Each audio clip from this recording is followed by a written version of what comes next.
I wanted to show you something in this farm field, but it's gone.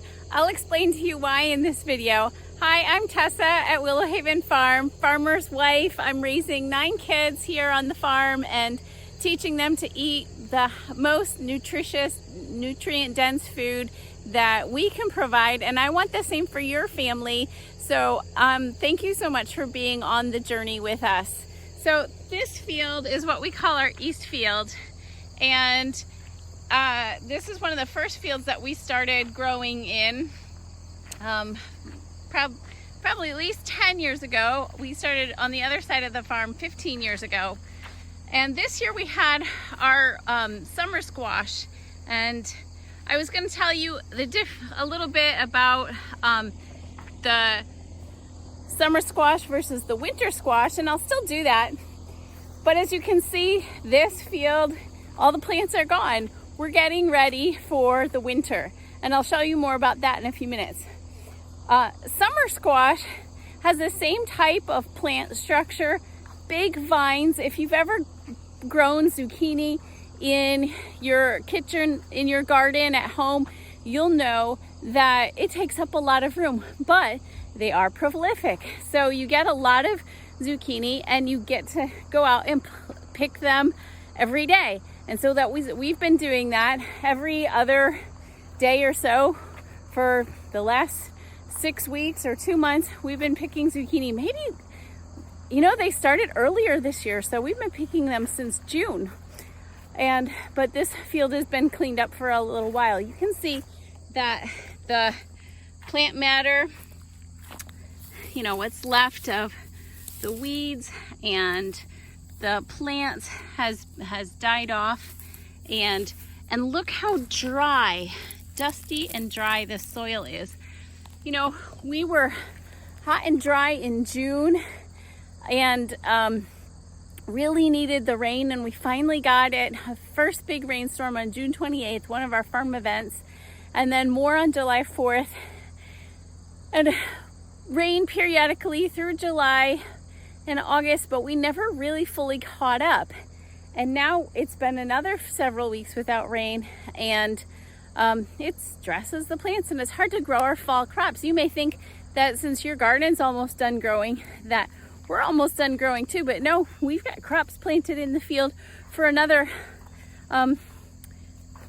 few months, because there's things that will continue to grow after the frosts that will come in December. But you can see that our there's still a little bit of vegetable residue, as Reuben will say.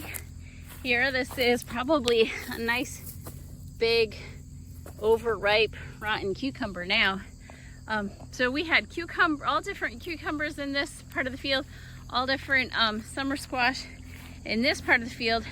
And the difference about winter squash is that even though it's got the same type of plant and it's growing a squash, you get to pick them once.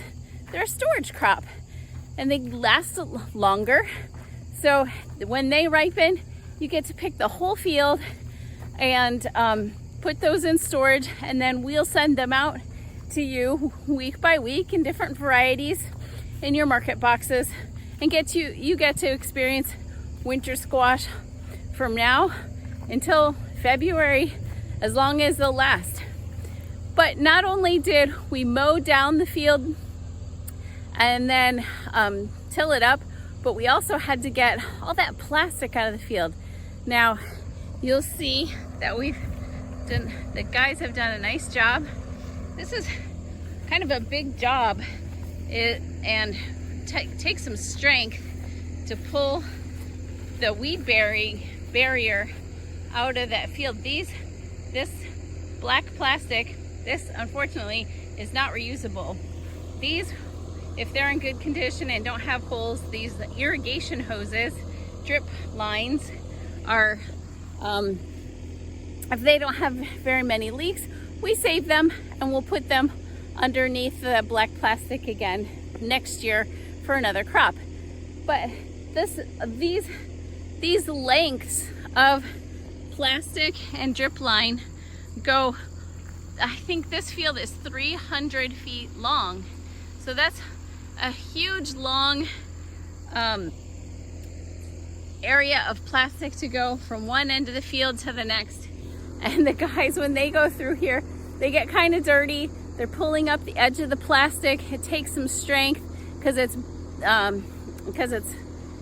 secured down with dirt on the edges so that it doesn't blow up in the wind.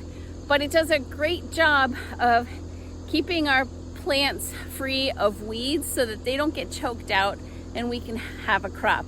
Otherwise, we would be cultivating a lot. We would be hand hoeing. We would have to have people out here all the time doing weed control, and we would never be able to afford to do that. So as a certified organic farm, we are allowed to use plastic, and as much as we hate plastic and we try to avoid it as much as a farm and as a family in our daily life, this is one place where it's necessary and useful, and we're glad that the certified organic standards allow us to use it. But we have to get it out of the field at the end of the season. That is our agreement.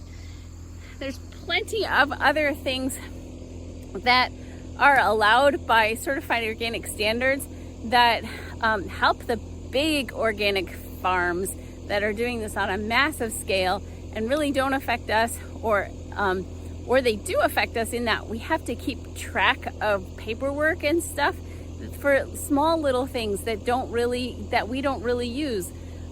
We have to report on it, and that's because of the big farms. This is one example of something that's allowed for organic that does benefit us, even though maybe a purist would really try hard to not use plastic, and which you can do on a smaller scale or with some more no-till equipment and things like that. We're not there yet, and so we're glad that we can use this plastic, but we do it kind of with our fingers crossed, knowing that it's not the best use of using plastic. Is something that we prefer not to use, but you know how much plastic there is, and everything's made out of it, and this is one good area that saves us a lot of time. And if we weren't using it, we wouldn't get crops and we wouldn't be in business. So I just wanted to explain that to you about that part of organics. I know that every time that I explain something, because you're not here, you're not living this, you really understand more about where your food comes from, and you value it, and it helps you understand more about what organic means. And I love sharing that information with you, because I know that you become more and more committed to eating organically and knowing what that organic label means. And so I really, really appreciate you as loyal farm members. And I just want to say thank you, and I hope you'll enjoy the recipes and all the strategies that I have for you to enjoy these coming months of winter squash. Have a great week, everybody. Bye.